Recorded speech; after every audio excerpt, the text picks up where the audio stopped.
Hello friend, Henry Flowers here. Just got back on the road. I'm at around mile marker number 83 on I-20 westbound, headed to Atlanta, Georgia. And got pulled over. And a couple of police officers and SUVs pulled me over and gave them my license and registration. And I also gave them my concealed carry permit. I have a license to carry a weapon, so I gave that to him as well. And when he found out that I was carrying a weapon, he asked me to step out of the car and to make sure he saw my hands, and the other officer was behind the car.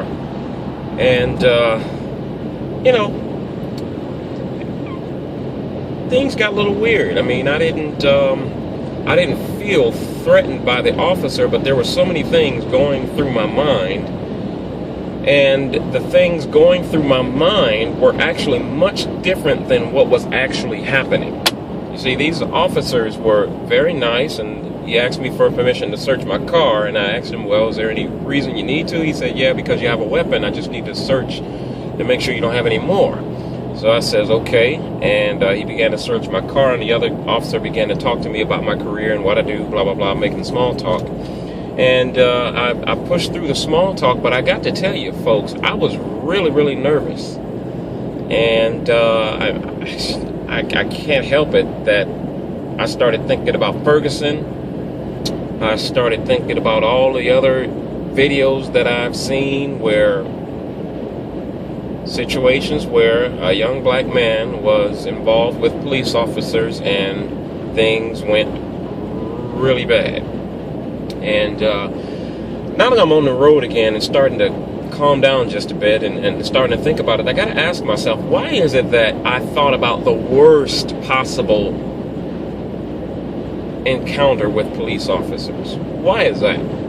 Out of all of the videos that I've seen of police officers going beyond the call of duty to help people, and countless stories and things that I know personally about officers who are here to serve and protect, why is it that I immediately started thinking about the worst of law enforcement?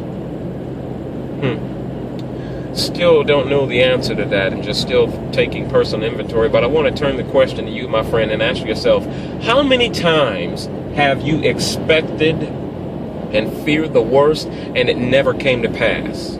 It never happened. How many times has that happened?